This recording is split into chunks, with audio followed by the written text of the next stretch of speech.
అనుకుంటున్నావురా నీ యవ్వ దాని చేయబడి గుంజుతున్నావు దాని అక్క చెల్లెలు నీకు లేరా నీ యవ్వ చంపుతా దాని చేయబడి గుంజుతున్నావు దాని అక్క చెల్లెలు నీకు లేరా నీ యవ్వ చంపుతా అవురా నీ తల్లి లేవు లేవు నీ యవ్వ లేవురా నీ యవ్వ లేవురా లేవురా నీ యవ్వ లేవు ఇవాళ చంపిపోతావు అనుకున్నావు కొలువు చేయరా అంటే నువ్వు చేసే పనులు జైల్లో గిడ్డా నీ యవ్వ గిడ్డా చేసేది నీ యవ్వ నిన్ను నీ యవ్వ నీ యవ్వ సావురా నీ యవ్వ సావు నీ తల్లి సావు నీ యవ్వ ఇవాళ నేను చంపుతావు కొడకాయ నీ యవ్వ జైలుకి వచ్చిన ఆడదంటే తప్పుడాడదనుకుంటున్నావురా నీ బతుకుల 3 బజార్ల మన్ను వయ్యా నీ పెండ్లా ముండమోసి పోను నువ్వు నాశనం అయిపోను పోలీసు డ్రెస్ వేసుకోగానే కొమ్ములు వారు స్థాయిలో మా సొంటి ఆడదాని కడుపులేరని పుట్టింది మా సొంటి ఆడదాని రొమ్మేరని జీకింది మా సొంటి తల్లేరా నీ ముట్టి కడిగి మూతి కడిగి తానం చేపించి బట్టలేసి నిన్ను పెంచి పెద్ద చేసి చదువు చెప్పించింది ఇన్ని చేసింది కనబడ్డ ఆడదాన్ని కామంతో చూడమని కాదు నలుగురు మెచ్చే పనులు చేయమని ఇంకో బాలిగా కళ్ళతోటిగా చూపుకో నీ 2 గుడ్లు వీకి ఉప్పు కారం పెడతా ఏం పెడతా ఉప్పు కారం యాదుచుకున్న కొడక్క తడు నీ తల్లి తడు నీ అమ్మ తడు నీ అమ్మ ఎవరు ఆడాలంటే నీ అమ్మ ఇంకో బాలు ఎవడన్నా మీ జోలికి వస్తే చెప్పుండ్రి చంపి ఒక సెంటరీ లెఫ్ట్ అండ్ రైట్ ఆడిస్తుంటే మీరంతా ఏం చేస్తున్నారయ్యా? సార్ తొందరపడి మీరు వెళ్ళకండి సార్, మిమ్మల్ని కూడా లెఫ్ట్ అండ్ రైట్ ఆడిస్తుంది. అది అసలే నైజం ఆడది. నమస్తే పోలీస్ అమ్మా. సిటీలో ఎవరైనా నకరాలు చేసిందనుకో వాళ్ళ నువ్వు ఇరగదీస్తావు. ఇగో జైల్లో ఎవరైనా నకరాలు చేసిందనుకో వాళ్ళ నేను ఇరగదీస్తా. అవును కానీ పోలీస్ అమ్మా ఏమో మొగుడి చంపొచ్చినావంట. మన కూడా ఒక సొంటి కేసే అనుకో. ఇగో పెండ్లైన 4 ఏళ్ళు నా పెనిమిటి నాతోనే మంచిగున్నాడు. 5వ ఏడాది నుంచే ఇంకో దాన్ని మరిగిండు. అరే పోన్లే మొగోడు చల్లబడ్డాక ఆడే వస్తాడు అనుకున్నా. ఏది ఈ ఇంటికే తోలుకొచ్చుడు షురు చేసిండు. మంచిగా చెప్పి చూసినా బతిమిలాడినా ఏడ్చినా ఏంలే గాంతికే లేపా నూకినా ఆనే కాదు ఎంట తెచ్చిన పోరిని కూడా లేపేసిన. అవును కాదు పోలీసమ్మ మీ ఆయనకు కూడా ఏమన్నా ఆడపురలు సోగ్గిట్లున్నదా? లేదు, ఆయన అలాంటి వారు కాదు. నేనంటే ప్రాణం. మళ్ళా ఎందుకు చంపినావు? నేను చంపలేదు, ఎవరో ప్లాన్ గా నన్ను ఇరికించారు. గట్లనా? మళ్ళా ఇప్పుడు నువ్వు జైల్లో ఉన్నావు కదా, నేను చూడడానికి ఎవరన్నా వస్తారా? ఎవరొస్తారు? నా కొడుకు.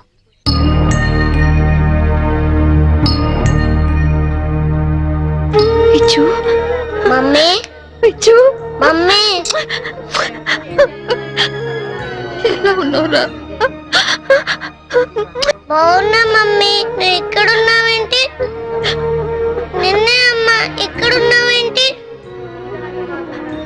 స్పెషల్ డ్యూటీ వేశారు నాన్న. ఇంటికి ఎప్పుడొస్తావు మమ్మీ? తొందరగా వచ్చేస్తాను. డ్యూటీ అయిపోగానే వచ్చేస్తాను. డ్యూటీలో ఉన్నాను కదా, తొందరగా వచ్చేస్తాను.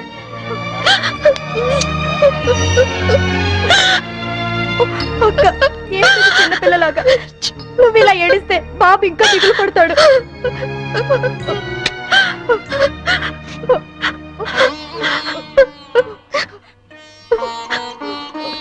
లాయర్ గారు, ఇన్సూరెన్స్ డబ్బు శాంక్షన్ అయిందా? అయిందమ్మా. మీరు చెప్పినట్టే బాబు పేరున బ్యాంక్ లో ఫిక్స్డ్ డిపాజిట్ చేశాను. 5 ఏళ్లలో ₹1,00,00,000 అవుతుంది. ఇవిగోనమ్మా డాక్యుమెంట్స్. కీర్తి, అది నీ దగ్గర ఉంచుకో. బాబుకి ఏ లోటు రాకుండా చూసుకో, సరేనా? సరే అక్క. పిచ్చు, బాగా చదువుకో, టైంకి భోంచేయి. ఆంటీని విసిగించకూడదే.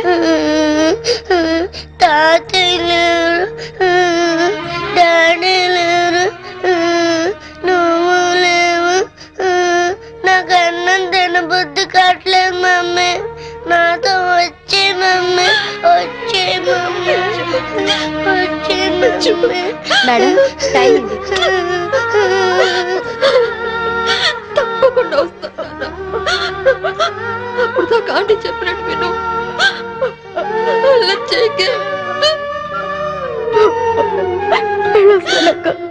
వెళ్ళొస్తానమ్మా.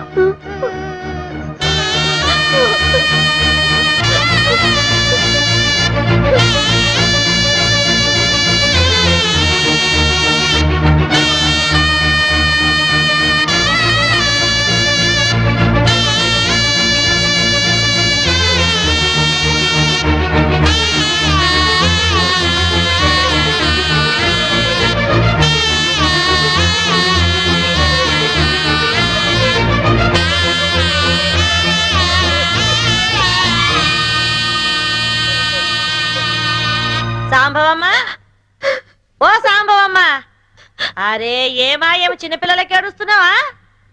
అరే రే రే రే రే, నీ కొడుకు రాలేదని పరేషాన్ అవుతున్నావు. ఆదివారం వస్తే ఆడే వస్తాడు, ఎందుకు పికర్ చేస్తున్నావు? చూసి 4 రోజులైంది యాదమ్మ. సడన్ గా రావడం మానేశాడు.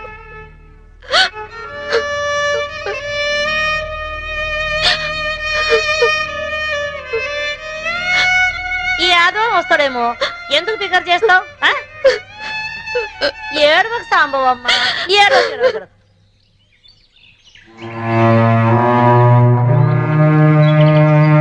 సింహాద్రి, అమ్మా బాగున్నావమ్మా? సింహాద్రి, బాబా ఎక్కడా? కీర్తిది? ఏమోనమ్మా, మీరు జైలుకి వచ్చినాక కీర్తమ్మ వారం రోజులు మన ఇంట్లోనే ఉంది. ఆ తర్వాత బాబుని తీసుకుని ఎక్కడికి వెళ్ళిపోయింది. మొన్న నేను లేనప్పుడు ఇంటికి వచ్చి నన్ను అర్జెంటుగా ఫోన్ చేయమని మా ఆవిడికి నెంబర్ ఇచ్చి వెళ్ళిందమ్మా. నేను నిన్న ఫోన్ చేస్తే ఇల్లు అమ్మేస్తున్నాం, తాళాలు తెచ్చామన్నమ్మా. మీకు ఒకసారి చెప్పి తాళాలు ఇద్దామని వచ్చానమ్మా. ఫోన్ నెంబర్ ఉందా? ఉందమ్మా, ఈ కాగితంలో రాసి ఉందమ్మా, ఇదిగోనమ్మా.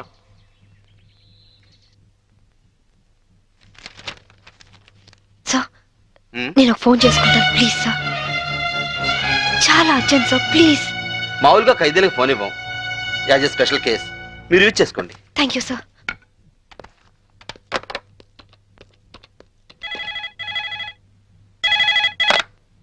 హలో కీర్తి అక్క.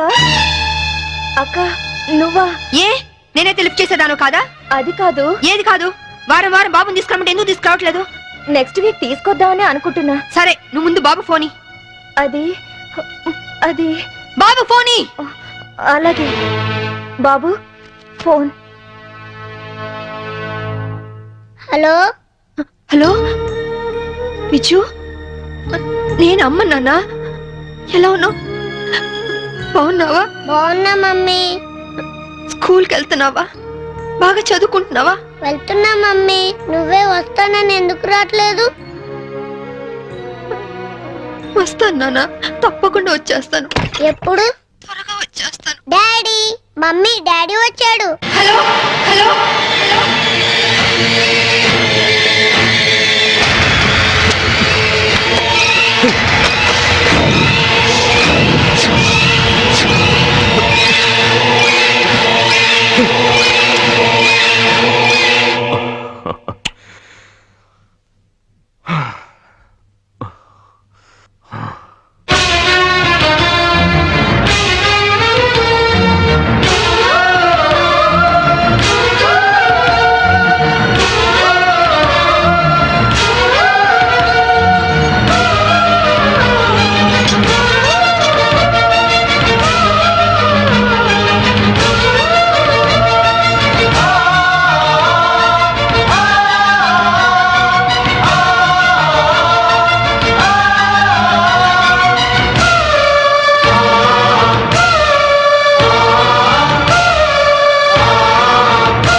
నేను చంపలేదు అంటే నా డిపార్ట్మెంట్ నమ్మలేదు, కోర్టు నమ్మలేదు, ఆఖరికి మీరు నమ్మలేదు.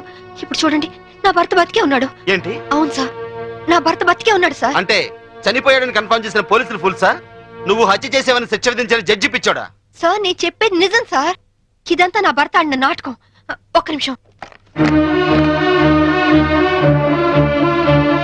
కావాలంటే చూడండి. మీరు డైల్ చేసిన నెంబర్ తాత్కాలికంగా పనిచేయట్లేదా? ఏంటమ్మా ఇది? ఏంటి? చూడండి, మీరే చూడండి. చూడండి, మీరు ఒక ఏసీపీ అని ఇన్ని రోజులుగా మిమ్మల్ని గౌరవించాం. ఇంకోసారి ఇలా ప్రవర్తించారంటే you will be sent to mental hospital. Mind it.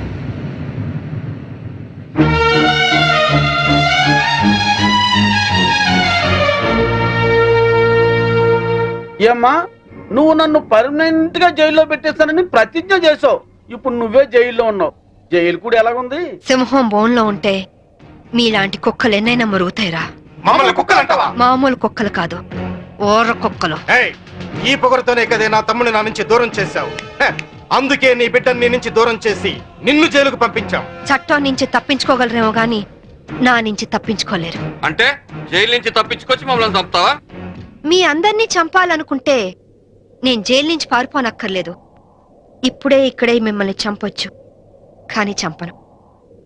Settle చేయాల్సిన అకౌంట్స్ చాలా ఉన్నాయి. సో మీరందరూ నా లాస్ట్ టార్గెట్. చివరాఖరి మమ్మల్ని చంపుతారంటావు. ఇప్పటి నుంచే ఎందుకు టెన్షన్ తో చేస్తావు? ఇంకా నీకు చాలా టైం ఉంది. వెళ్ళండి. ఏంటే జైల్లో ఉండి కూడా రెచ్చిపోతున్నావు? ఏయ్! తగ్గు. ఇంకోసారి జైలు చుట్టుపక్కలకి వచ్చారో ఫస్ట్ సెటిల్మెంట్ మీదే అవుతుంది. పద, నేను చెప్తాను కదా.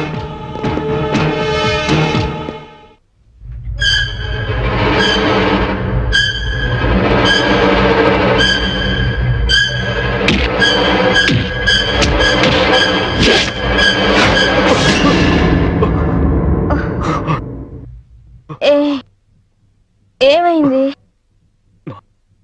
కమాన్ రా. నాకు భయంగా ఉంది. ఎందుకు? పోలీసులు వస్తారనా? అవును, అది పోలీస్ ఆఫీసరే. డెఫినెట్ గా వస్తుంది. ఏంటొచ్చేది? ఆవిడ జైల్లోనే ఉంది, జైల్లోనే చస్తుంది. లేదు, అది మనల్ని చంపుతుంది. ఎంతో పకడ్బందీగా ప్లాన్ చేశాను. అంతా అప్సెట్ అయింది. దీనికి అందరికీ కారణం నువ్వే. నేనా? పెళ్ళైన వాడివని తెలిసి నీ ప్రేమలో పడ్డందుక? పెళ్లి కాకుండానే నీ పక్కలో పడుకున్నందుక? పనివాడికి ఫోన్ నంబర్ ఇచ్చినందుకు. లేకుంటే నేను బతికే ఉన్నానన్న సంగతి తనకు తెలిసే అవకాశమే లేదు. ఇప్పుడు అంతా తెలిసిపోయింది. తెలిస్తే ఏమవుతుంది? శాంభవిది పోలీస్ బ్రేక్. ఎలాగైనా జైలు నుంచి బయటకు వస్తుంది. తన సంగతి నీకు సరిగ్గా తెలీదు. అంత ఈజీగా మనల్ని వదిలిపెట్టదు. నమ్మించి చీట్ చేసినందుకు మనల్ని చంపుతుంది.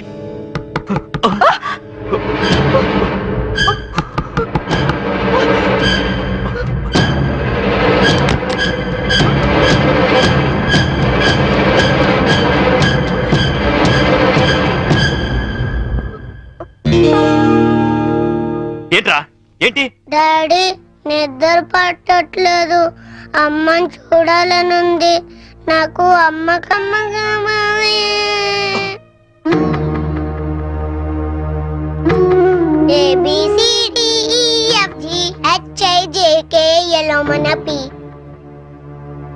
LMNP QRST UVWXYZ.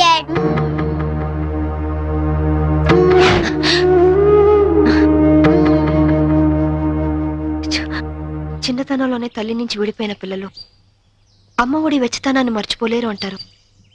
నిజమేనా యాదమ్మా? గది మర్చిపోతే కన్న ప్రేమకు అర్థమే ఉన్నదమ్మా. అయినా గిట్లా ఎన్ని దినాలని నువ్వు నీ కొడుకు ఫోటో చూసుకుంటూ గడుపుతావు? వాడు పుట్టినప్పటి నుంచి ఒక్కరోజైనా వాడిని విడిచిపెట్టి ఉండలేదు. అలాంటిది ఇప్పుడు 4 ఏళ్ళు గడిచిపోయాయి. ఎలాగైనా ఒక్కసారి చూడాలి, వాడిని ఒక్కసారైనా చూడాలి. అయితే ఓ పంచి, నువ్వు విడికెళ్ళి గాయబైపో. బయటికి వెళ్ళాలంటే పారిపోనక్కర్లేదు, పెరోల్ మీద వెళ్ళొచ్చు. పెరోల్కి అప్లై చేశారా లాయర్ గారు? చేశానమ్మా. 4 రోజుల్లో పెరోల్ శాంక్షన్ కూడా కావచ్చు. కాకపోతే మీరు పెరోల్ మీద బయటకు వెళ్తుంది పారిపోవడానికి కాదని, దానికి సరైన కారణం ఉందని చెప్పి ఆఫీసర్స్ కి నమ్మకం కలిగించాలి. పారిపోయే ఆలోచనే ఉంటే నేను ఈ శిక్ష ఎందుకు అనుభవిస్తాను? అది వాళ్ళు అర్థం చేసుకోలేరమ్మా. నువ్వే వాళ్ళకి నచ్చ చెప్పాలి, నమ్మించాలి.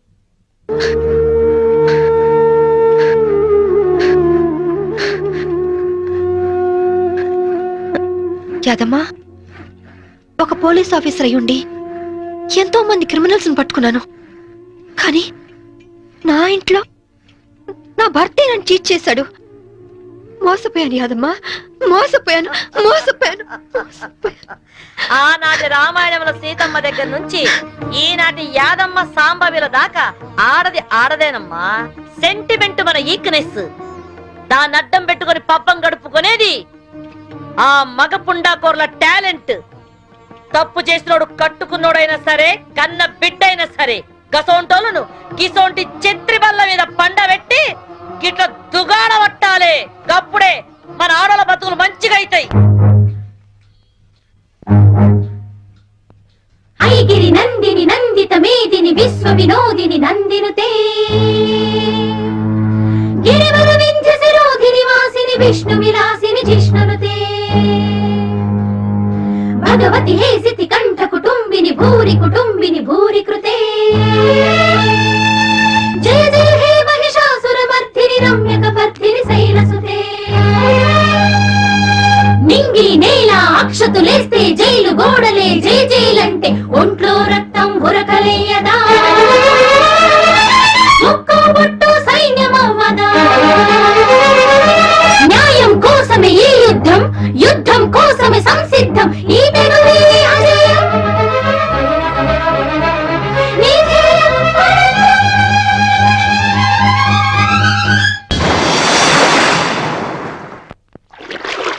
ఫ్యాషన్ టెక్నాలజీ నుంచి ఇవాళ ఫోన్ వచ్చింది. ఏదో కొత్త యాడ్ చేయాలంటున్నారు. వెళ్ళనా? నాకిష్టం లేదు. అంటే యాడ్స్ చేయడం వదిలేమంటావా? హే, నీకోసం నా భార్యనే వదులుకున్నాను. ఆఫ్టర్ నువ్వు యాడ్స్ ని వదులుకోలేవా? ఓకే, వదిలేస్తాను. అరే, ఐస్ క్రీమ్ కరిగిపోయింది. కరిగిపోయింది ఐస్ క్రీమే కానీ ఐస్ క్రీమ్ కాదుగా. 1 minute, ఇప్పుడే వస్తాను. ఎక్కడికి? నా తప్పు నేను తెలుసుకున్నాను. నేను ఇప్పుడు పూర్తిగా మారిపోయాను. నమ్మకం ఏంటి? కడుపు తీపి ఏ ఆడదైనా భర్త లేకుండా బ్రతకగలదేమో గాని కన్న బిడ్డను మాత్రం చూడకుండా ఉండలేదు. బిడ్డను చూడాలంది. నాకు సాయం చేయండి సార్. ఒక ఖైదీగా కాదు, ఒక బిడ్డకు తల్లిగా ప్రాధాయపడుతున్నాను. నా బాధ అర్థం చేసుకోండి సార్, ప్లీజ్. ఓకే, మీకు పెరోల్ శాంక్షన్ చేస్తున్నాం. 6 months మిమ్మల్ని అబ్జర్వేషన్ లో ఉంచుతాం. Thank you sir. ఇవి మీ పెరల్ ఆర్డర్స్. 2 టౌన్ స్టేషన్ లో సేయ్ గారు ఉన్నారు, ఆయన చూపించండి. అలాగే సార్.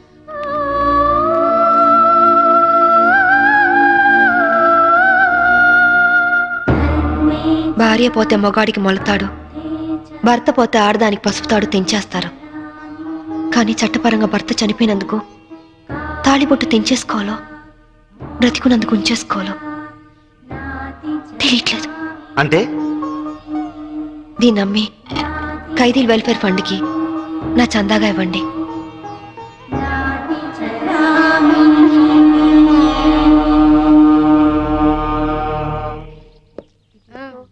సాంభవి! అమ్మా సాంభవి! సాంభవి! ఎవరన్నా పానా నడిచిపెట్టేసి వెళ్ళిపోతారా? యాదమ్మా, అలాగదే ఇగో నేను సెల్ల మర్చిపోయాను.